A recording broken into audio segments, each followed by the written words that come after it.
The NDP and their supporters have been busy trying to paint everyone that questions their ideological changes to the Alberta education system as bigots. Anyone that questions their guidelines is homophobic, and anyone that wonders about the new social studies program is just a fearmonger, according to them.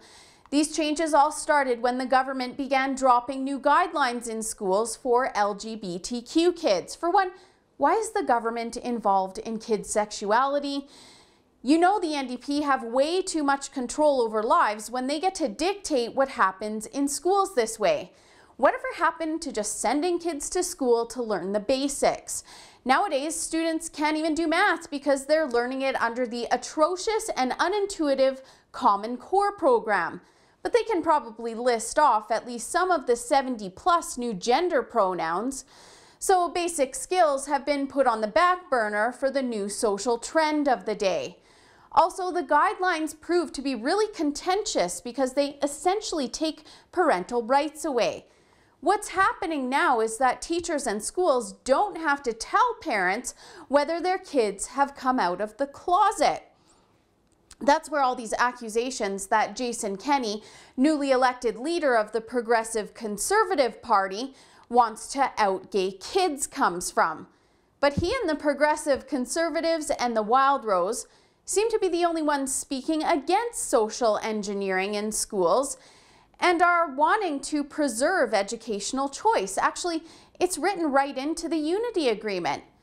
But the argument isn't even about keeping the LGBTQ community safe.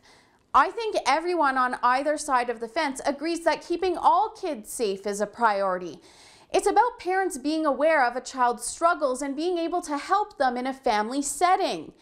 In this case, the government and schools are now acting as the family, which will eventually result in Nanny Notley and the public education system making decisions and not mom and dad.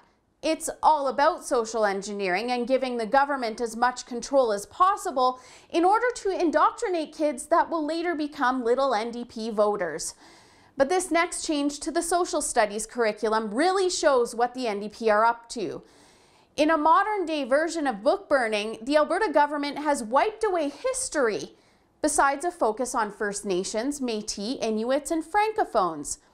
And instead of teaching social studies, the curriculum seems more like a social justice warrior training course, except it runs for over a decade from kindergarten to grade 12. I guess the documents aren't complete, they're in their draft version. But from studying them, the mandate looks to be in producing little activists.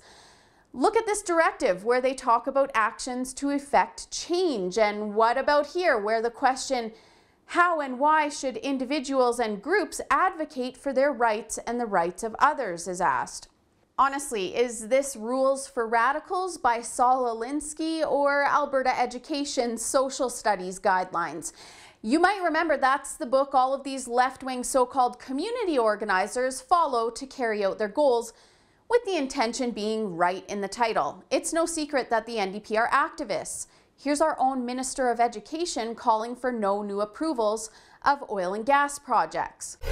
And I say that doing the right thing means that we have no new approvals for tar sand projects, and we start to invest money into a renewable energy and into a sustainable economy.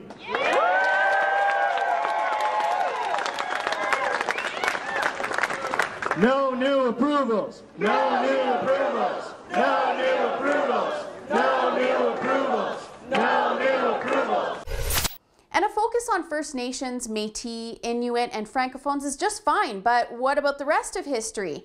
It seems the Alberta NDP have completely omitted the millions of lives taken at the hands of communism from the social studies curriculum, which would be fitting since, well, we know Notley loves her Che Guevara watch, and MLA Rod Loyola is Hugo Chavez's biggest fan. Both of these men are responsible in part for the estimated 100 million deaths resulting from the implications of Marxist ideology. And that's only the ones we know about.